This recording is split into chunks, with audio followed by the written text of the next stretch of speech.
Les prix des carburants ont augmenté de 42% au Ghana depuis octobre de l'année dernière.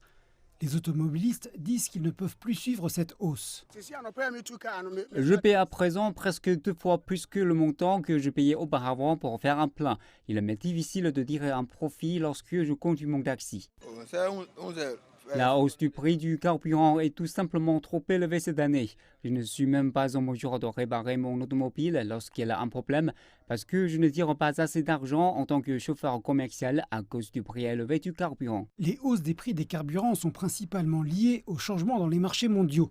Mais elles alimentent d'ores et déjà l'inflation dans d'autres secteurs de l'économie ghanéenne. Les prix de l'alimentation ont aussi commencé à augmenter, ainsi que le coût des biens et des services. Le gouvernement a supprimé certaines taxes sur les produits pétroliers pour soulager les consommateurs. Il a supprimé la taxe pour la stabilisation et le redressement des prix de 16 PCOA par litre d'essence et de 14 PCOA par litre de diesel.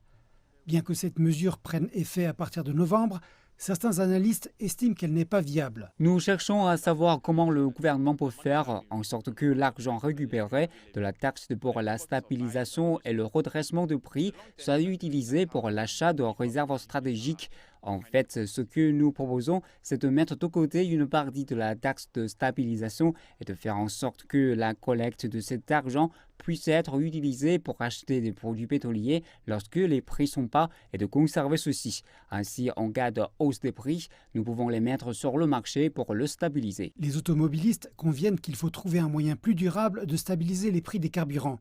Ils souhaitent également que d'autres taxes sur les produits pétroliers soient supprimées. Pour l'instant, ils s'inquiètent de ce que les prix des carburants puissent atteindre un niveau record d'ici la fin de l'année.